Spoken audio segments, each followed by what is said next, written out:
पूजा, सदगुरु की भक्ति में और आत्मा की पूजा में, तो सबसे बड़ी पूजा आत्मा की पूजा है। उत्तमा आत्मचिंता व मध्यमा शास्त्र चिंतनम, अधमा मंत्र चिंता च तीर्थ भ्रंत अधमा अधम। उत्तम पूजा जो है आत्मा की पूजा है। सबसे पहले अपनी आत्मा की पूजा करो, अपनी आत्मा को जानो, अपने आप को जानो और समझो। निज स्वरूप को जानने के लिए ही हम सदगुरु के शरण में जाते हैं। अपने को आप भूलकर हैरान हो गया, अपने आप को भूलकर हैरान हो गया। आप भुलाना आप में, आप न चिन्हे आप, और हो तो पाइए वह तो आप ही आप। अपने निज स्वरूप को भूल गए हैं। भूला लोग कहे घर मेरा, जा घर में तू भूला डोले सो घर नाही तेरा। तुम अपने निज घर को भूल गए हो, निज स्वरूप को भूल गए हो, और यह जो है मिट्टी पानी आग हवा का जो बना हुआ यह पंचमहला मकान है, इस शरीर में ही तुम भूल गए हो। अपने आप को यह शरीर समझ बैठे हो। वास्तव में मैं शरीर नहीं हूं, मैं शुद्ध बुद्ध चैतन्य स्वरूप आत्मा हूं। शुद्धोसी बुद्धोसी निरंजनोसी। हमारे महर्षि कहते हैं कि तुम शुद्ध बुद्ध चैतन्य स्वरूप आत्मा हो। सच्चिदानंद तू नित्य निर्द्वंद तू जीव माना, बन गया तू हो देह में दीवाना।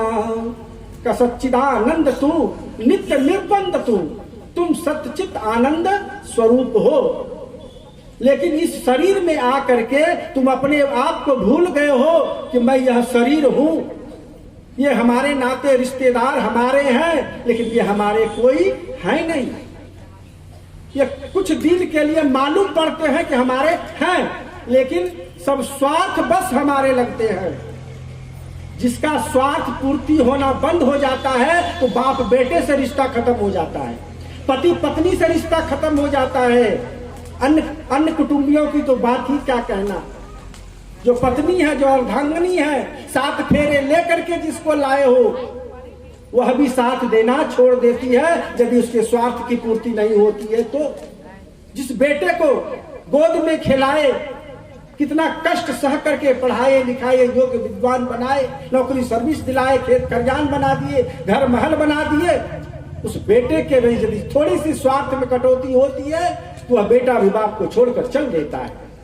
यहाँ के सारे रास्ते नाते रिश्ते जो हैं ये सब स्वार्थी है, स्वार्थ बसाते हैं।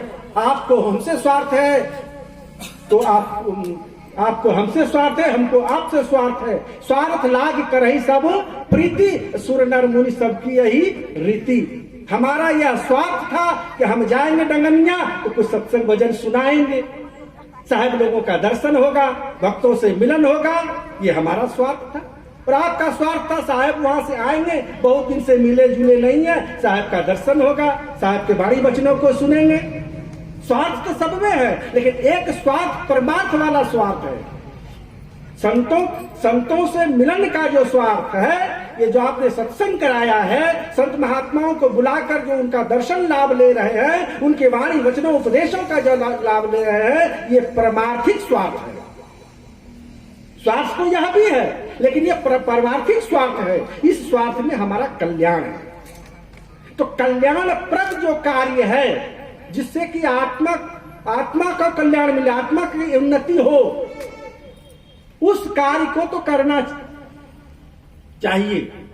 उस कार्य में थोड़ा भी विघ्न बाधा उपस्थित होने पर उसको दूर कर देना चाहिए और उसमें लगे रहना चाहिए। सबसे पहले तो यही कि अपने आप को जानने का प्रयत्न करना चाहिए, प्रयास करना चाहिए सदगुरु के सानिध्य में बैठ करके कि वास्तव में मैं शुद्ध बुद्ध चैतन्य स्वरूप आत्मा हूं। साहब लोग कहते हैं कि मैं कैसे हूं शुद्ध बुद्ध स्वरूप चैतन्य आत्मा, शुद्ध बुद्ध चैतन्य आत्मा मैं कैसे हूं, यह मुझे अनुभूति कैसे होगी कि मैं शुद्ध बुद्ध चैतन्य स्वरूप हूं। मैं तो समझता हूं कि मैं तो भाई सुनील हूं।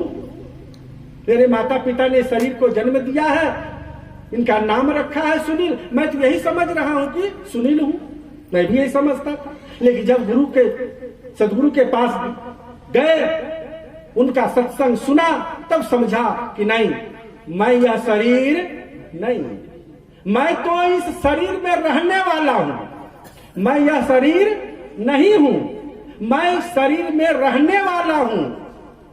शरीर अलग है और मैं अलग हूं। तो उस मैं को, उस आत्मा को जानने के लिए हम संतों का संग करते हैं, हम सदग्रंथों का स्वाध्याय करते हैं, गुरु के समीप बैठ करके इस गुत्थी को अच्छी तरह से सुलझने का प्रयास करते हैं।